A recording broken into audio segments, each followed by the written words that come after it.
Hello again, everyone. Deflect here, Firm but Fair Gaming. Want to bring you a new video, and we're going to make it on the tier list. We're going to go with the Melee tier list, and we're going to rank them. Now, this is not going to be ranked overall. This is going to be ranked only Melee. So, overall, as it is a caster meta, as I predicted, this is not going to include. So an S tier here doesn't mean they're S tier overall. This just means they're the best of the melee. We're going to get that right out of the way right now so you don't confuse it and you go to the end of the tier list and be like, hey, I'm not S tier, A tier. No, because obviously this is a range meta. Range.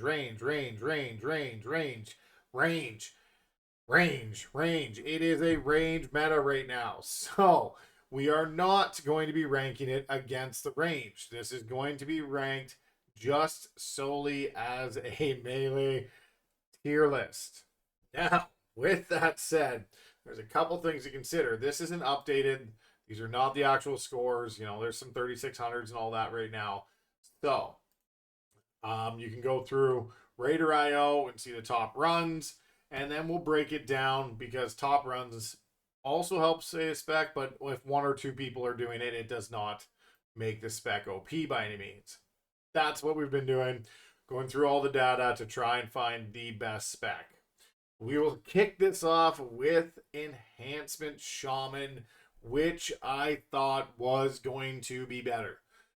It's good. It's a little squishy, but it's still good. Um, Overall, it's not being represented a lot. So if you go to 15s, which are the old 25s, Enhancement Shaman's way down at 0.9, only 110. But Shaman in general has a little more on Elemental. And then I believe the healer for Shaman has quite a bit more. So, yeah, they're the worst of the Shaman specs, which is, I guess I didn't account for that when I made the first tier list. I would put them high C, low B. It still can do good. They're a little squishy in the high end, but they are still pretty good. We're gonna go with high C. Survival Hunter, there's just better Hunter specs. That's what it comes down to. Beastmaster is still a beast on the DPS meters. They're still cranking. A lot of them, as I don't know why, they haven't switched to survivability trinkets, which was always a little Hunter issue. Yes, you will lose some DPS, but they're doing so much DPS you can afford to lose it. And a dead DPS does 0 DPS anyway. But for that reason, Survival Hunter is definitely, yeah, just for argument's sake, we're going to go D. It could use a lot of help. Arms Warrior. Arms Warrior and Fury Warrior. They're actually, as I thought, were not bad. They have the legendary. They crank. As you can see, Arms is slightly ahead of Fury on 15s and ups.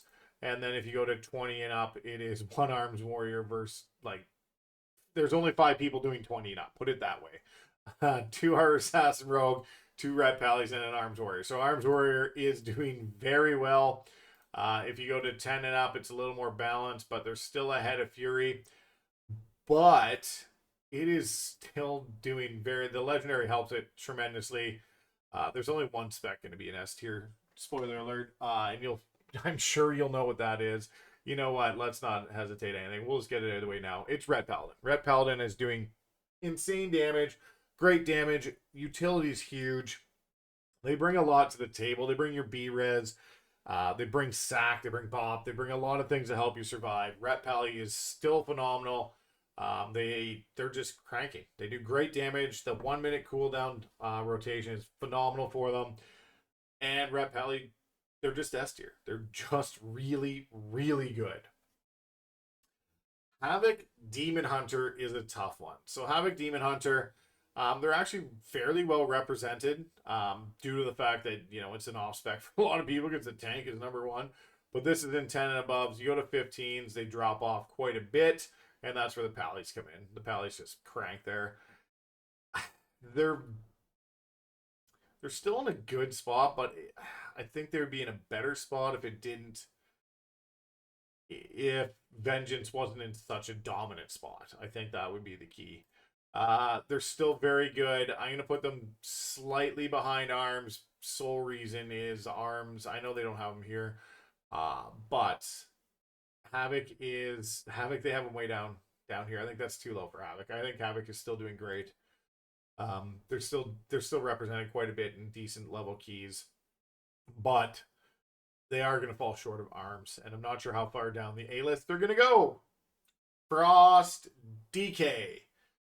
Frost DK, there's a couple huge Frost DKs that are really good, and you can see Unholy really takes a cake on 25s and up, but that doesn't mean a couple people don't crush out Frost DK. They're doing 17s, 3400 IO. Like there's a couple Frost DKs that are cranky, but on the other end, the low end of the Frost DKs are much lower than a lot of other specs. So Frost DK does do some decent damage. It's down here with Elemental Shaman, though. That's just where it is. That's, oh, I guess it's the Fury. That's what they use for Fury. I added another Fury one, but I guess they were using this. Interesting. So, anyways, Frost DK is down here. We'll use this one. We're gonna actually use this one for Fury because this one's just, I'm not a big fan of that one. Fury Warrior are also doing very well. They're doing very well as arms. I don't know if I want to put them as high as A or B. They're either low A, high B area. They do very well. Arms is just represented more because it's just that much better of a spec right now. It's a little better, not hugely better, but you can see the top arms warrior is Crit Cakes, who is crushing it, followed by Byzantine, over 3600, doing 20s. And then as the Fury spec, Byzantine is also playing Fury. He plays both and cranks it out. He's 3487. And arms, he's 35. So it's slightly behind. All right, we'll drop. It's not much IO difference, let's be honest. We'll go high B. We have nothing in high B yet, so we'll go high B. We'll get a little separation between the two. Although it very well could be low A as well. So remember that. Here's the tricky part. Outlaw Rogue. Outlaw Rogue does very well a lot of the time. Outlaw Rogue does great damage, got a good damage profile. It cranks a Mythic Plus. You can see 15s. Outlaw Rogue dominates Assassin. But in 20s, Sin is the only one to do 20s. So 15, Outlaw is up there. It's doing very well. It is even ahead of Havoc Demon Hunter, and it is going to get an A tier slot for the majority of the time. Now, it has great DPS. Outlaw Rogue is cranking DPS right now, and they bring quite a bit to the table as well as far as utility. That goes for all Rogue specs, so the Rogue utility is very, very good, and Rogues have a lot of survivability as well. Now, the tricky part to this is definitely the Rogue in general. Like I said, Assassin Rogue, they're the only ones to do 20s, but it's not coming up here, which is weird. But they're 3,500, and Outlaw Rogue comes up as 36. So for the majority, and we're going to base this on the majority, not the one or two outliers, we're going to drop Assassin to B tier. It is capable in the right hands of doing very well, but the majority of the time, Outlaw will be better for the most part, if that makes sense. Sub Rogue, not doing that great. We're going to put it down here in C tier. They're still playable, don't get me wrong, and they still do all right, but they are definitely a lot lower on the Rogue spectrum as what the others are. You go to the Sub Rogue, and they're down to 3,200. So it is a lower spec for sure.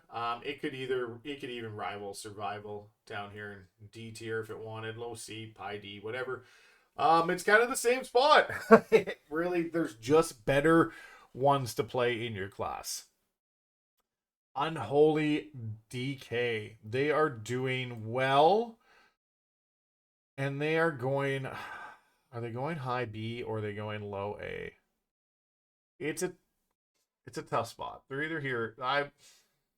They're kind of in between. They're good. They're good. They're slightly behind Demon Hunters, but they are still doing very well for an Unholy DK. Like, you have the legendary, you bring some survivability. Top one's 3551.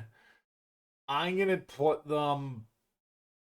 Yeah, the top. See, the outliers are outliers, and there's 3,200. So I'm gonna put them just behind.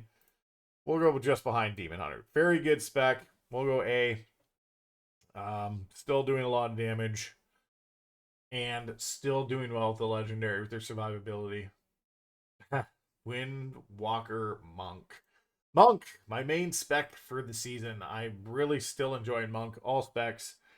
They have a little bit of play. They're 4.2%. They're not doing bad. So this was 3551, and Monk is. Oops, I clicked on Mistweaver. That was my mistake. That was just a misclick on me. I just messed that. 3528. Still doing well. Still doing 18s.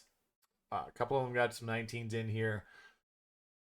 Very, very good class compared to the rest. Like, if you compare, the bottom ones are even 3214 on the front page, and you can compare Unholy DK. Top one slightly higher, bottom one slightly lower. So it's right in line with them. They're doing well, doing a lot of damage. Monk brings a lot of utility as well. Monk brings, Ring of Peace. Monk brings AoE stun. If you chose Torn, you have 2 AoE stuns, but you can say that about anyone too.